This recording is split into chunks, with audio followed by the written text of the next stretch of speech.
माननीय अधिष्ठाता महोदय, आपने मुझे अवसर दिया बोलने का, इसके लिए मैं आपका धन्यवाद ज्ञापित करता हूं। नेता हमारे और बड़े आदरणीय शिवपाल जी से अपने आप को संबोधित करते हुए, देखिए हम लोग पश्चिम से आते हैं, जो उत्तर प्रदेश का पश्चिम का इलाका है,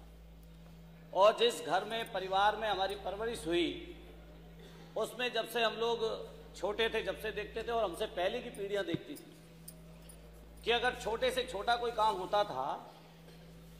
अगर हल्के से हल्का कोई काम होता था, तो भगवान राम का नाम लेकर होता था। अगर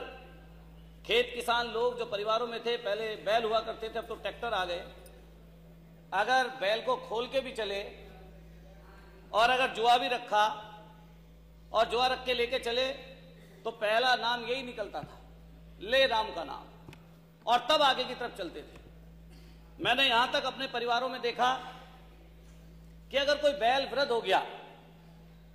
जो गौ माता के पेट से, चाहे बैल के रूप में और चाहे गौ माता के रूप में जो भी आए, अगर बैल घर में होता था तो बैल के आखिरी समय तक, जब तक उसके प्राण ना निकल जाए, यहां तक की भी स्थिति मैंने देखी कि गंगा जल डालते थे कि इसकी मुक्ति मिल जाए, और फिर इसको अपने खेत पे ले जाकर दफना देते। ऐसी स्थिति की तरफ से हम लोग आते हैं। लेकिन ऐसा लगता है कि भारतीय जनता पार्टी के लोग इकलौते सनातनी हैं और ये दम भरते हैं इस चीज का, और हमेशा ऐसी भाषा, ऐसी चीजें इनकी जबान से निकलती हैं जिससे लोगों का दिल दुखे, लोगों के मन मस्तिष्क में नफरत आए और लोग बुनियादी मुद्दों से दूर हो जाएं। महंगाई की बात ना हो, खेत किसान की बात ना हो, शिक्षा स्वास्थ्य की बात ना हो, जो लोगों की जरूरत की चीजें उनकी बात ही ना हो, इसलिए ऐसे सुगुफे छोड़े जाते हैं। अभी 3 दिन पहले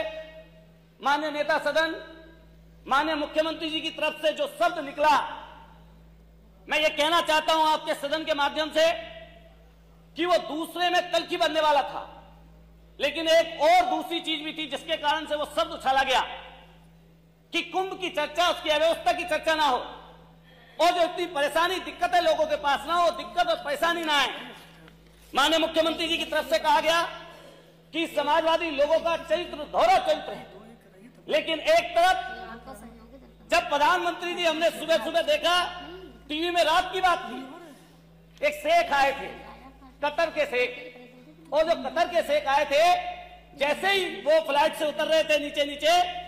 तो मैंने देखा प्रोटोकॉल तोड़कर हमारे देश के प्रधानमंत्री जी, जो सामने शेख खड़े थे, जो अमीर थे शेख वहां के, जिनकी वेशभूषा भी वही थी जिससे माननीय मुख्यमंत्री जी ने नफरत की बात जिनके लिए बोली, और एक फोटो है माननीय प्रधानमंत्री जी की और उनकी, दोनों की जोड़ी ऐसी लग रही है जैसे सदियों सदियों पुरानी। ऐसा लगता था जैसे कतर से आया मेरा दोस्त और दोस्त को सलाम करो, ऐसा बोल रहे हो। उसी समय माननीय मुख्यमंत्री जी को ट्वीट कर देना चाहिए था। अगर जो शब्द उन्होंने बोला मैं नहीं बोल सकता, जो उन्होंने शब्द बोला वो दूसरों की भावनाओं को आहत करने वाला था। और मैं ये बात कह दूं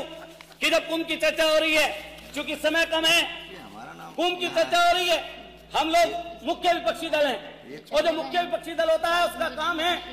कि आपने जो काम किया, अगर उसमें कोई गलती है, कोई त्रुटि है, कोई उसमें ऐसी चीज हो रही है जिससे कुछ गलतियां हैं, तो मैं निश्चित रूप से कहता हूं कि नेता प्रतिपक्ष हो या प्रतिपक्ष के दल का कोई सदस्य हो, और हमारे अखिलेश यादव जी ने बार बार इस बात को चेताया कि वहां की परेशानी और दिक्कतें क्या हैं। अगर परेशानी दिक्कत नहीं थी तो हमने एक वीडियो ऐसी देखी जिसमें हमारे नेता, सदन के नेता के आंसू आंखों में थे, 17 घंटे बाद बताया कि घटना घट गई, जब दिल्ली से खबर आई तब बता पाए। जाम में फंसे थे लोग, परेशानी और दिक्कत में थे लोग, दिक्कत और परेशानी इतनी थी कि लोग बयान नहीं कर सकते। चूंकि एक समय थोड़ा है और मैं कई चीज बोलना चाहता था, लेकिन बस यही कहते हुए कि जो उन्होंने हमारे साहिब मंजू साहब ने बोला कि तू इधर उधर की ना बात कर, ये बता काफिला क्यों लूटा, और मुझे रहबरों से गिला नहीं, तेरी रहबरी पर सवाल है। ये रहबरी पर सवाल है, उनकी चर्चा जरूर करनी चाहिए, क्योंकि मैं मेरठ से आता हूं, उस धरती से आता हूं जो क्रांतिकारियों की धरती है, जो ऐसी धरती जिसने 1857 की क्रांति में अपनी शहादत दी, और शहादत की अगुवाई करने वाले धन सिंह कोतवाल गुजर, उनके हमारे जो पूर्वज थे, उन्होंने हमें यही सिखाया। उन्होंने हमें यही बताया कि जब राष्ट्र की बात आए तो सबसे पहले राष्ट्र के लिए खड़े हों, लेकिन जब बुराई की बात आए तो बुराई के खिलाफ हम लोगों को मिलकर लड़ना चाहिए। मैं अधिष्ठाता महोदय कहना चाहता हूं कि लोहिया जी का एक कोट है, और लोहिया जी ने जो कहा वो धर्म के सापेक्ष में कहा कि धर्म दीर्घकालीन राजनीति है और राजनीति अल्पकालीन धर्म है। धर्म का काम है अच्छा करें और उसकी स्तुति करें, और राजनीति का काम है कि बुराई से लड़ें और उसकी निंदा करें। ये हम लोगों का और आप लोगों का काम है। इसी तरफ हम चलना चाहते हैं और मैं अपनी बात पूरे समय में खत्म कर लूंगा। मान्यवर, मैं कहना चाहता हूं, क्योंकि मैं मेरठ से आता हूं, मेरठ की 2-3 बड़ी समस्याएं हैं, इसलिए अगले 1 मिनट में खत्म कर दूंगा। हमने रिंग रोड के लिए कहा, रिंग रोड के लिए 8 साल से प्रयास हो रहा है, पूरे 7 मिनट तक रिंग रोड के लिए प्रयास हो रहा है, लेकिन इतनी बड़ी सरकार है, ये कहती है कि पश्चिम में तो बहुत पैसा है, उसकी कोई चर्चा नहीं करना चाहता। हम मेरठ के रहने वाले हैं, हमारे यहाँ पूरे पश्चिमी उत्तर प्रदेश में गन्ना खड़ा है और गन्ने के किसानों की स्थिति दुर्दशा बहुत भयंकर है। पिछले 5 सालों में एक बार गन्ने का रेट बढ़ा अधिष्ठाता महोदय, और इस बार मायूसी लगी लोगों के हाथ। कम से कम 500 रुपए का रेट इस सरकार को करना चाहिए था। जब माननीय नेता सदन में बोल रहे थे, बस खत्म कर रहा हूँ, कंक्लूड कर रहा हूँ, जब माननीय नेता सदन बोल रहे थे, मुझे लगता है इतनी चिल्लाकर आपने सामने वाला जरूर बोलेगा कि हम गन्ने का रेट बढ़ा रहे हैं। मैं अपनी बात खत्म करते हुए ये बोलना चाहूंगा,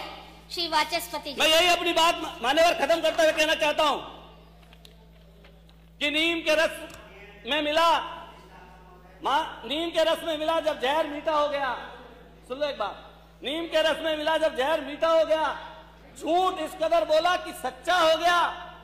झूठ इस कदर बोला कि सच्चा हो गया। इतना सच बोल कि होठों का तबस्सुम ना बुझे, इतना सच बोल कि होठों का तबस्सुम ना बुझे, रोशनी खत्म ना कर और आगे अंधेरा ना हो। मान्यवर अधिष्ठाता महोदय, मैं आपका धन्यवाद करता हूं कि आपने मुझे बोलने का अवसर दिया, और यही बात कहते हुए